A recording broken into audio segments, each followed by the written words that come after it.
இதயம் காக்கும் 2 ஆண்டுகள். Shri Kamakshi medical centre, Thanjavur. சர்வதேச தரம், சாதாரண கட்டணம்.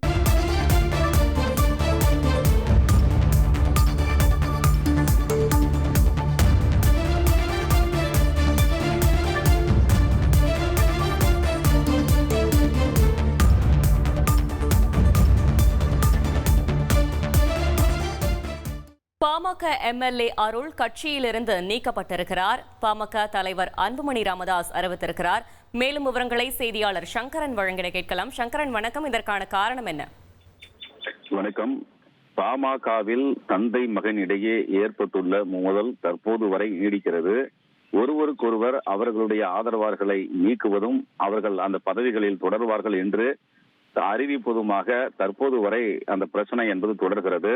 இந்த நிலையில் சேலம் மாவட்டத்தைச் சேர்ந்த பாமக எம்எல்ஏ, சேலம் மேற்கு சட்டமன்ற உறுப்பினர் திரு அருள் அவர்கள் கட்சியுடைய கட்டுப்பாட்டை மீறும் வகையிலும் கட்சிக்கு அவப்பெயர் ஏற்படுத்தும் வகையிலும் தொடர்ந்து செயல்பட்டு வருகிறார் என்றும், கட்சி தலைமையை தொடர்ந்து ஊடகங்கள் மூலமாக விமர்சனம் செய்து வந்ததால் 12 மணி நேரத்திற்குள் அவர் மன்னிப்பு கேட்க வேண்டும் என்று ஏற்கனவே தெரிவிக்கப்பட்டது என்றும், ஆனால் அவர் எந்த விதமான ஒரு மன்னிப்பு கோருதல் உள்ளிட்ட எந்த நடவடிக்கையும் எடுக்காத ஒரு சூழலில் அடிப்படை கட்சி உறுப்பினர் உள்பட அனைத்து பொறுப்புகளில் இருந்தும் அவரை நீக்குவதாக பாமக தலைவர் திரு அன்புமணி ராமதாஸ் தற்போது அறிவிப்பு வெளியிட்டிருக்கிறார்.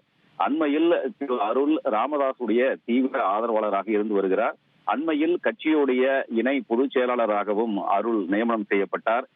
சில தினங்களுக்கு முன்பு அன்புமணி ராமதாஸை கடுமையாக விமர்சனம் செய்து ஊடகங்களுக்கு அருள் பேட்டி கொடுத்திருந்தார். இப்படிப்பட்ட சூழலில்தான் அவரை அனைத்து பொறுப்புகளில் இருந்தும் நீக்கப்படுவதாகவும் அவரோடு கட்சியினர் தொடர்பு கொள்ளக்கூடாது என்றும் அன்புமணி ராமதாஸ் அறிவித்திருக்கிறார். தற்போது இந்த அறிவிப்பானது வெளியாகி இருப்பதால் ஒரு சட்டமன்ற உறுப்பினரையே அனைத்து பொறுப்புகளில் இருந்தும் நீக்குவதாக அன்புமணி அறிவித்திருப்பது கட்சி வட்டாரத்தில் மிகுந்த பரபரப்பை ஏற்படுத்தியிருக்கிறது. இதயம் காக்கும் 2 ஆண்டுகள். Shri Kamakshi medical centre, Thanjavur. சர்வதேச தரம், சாதாரண கட்டணம்.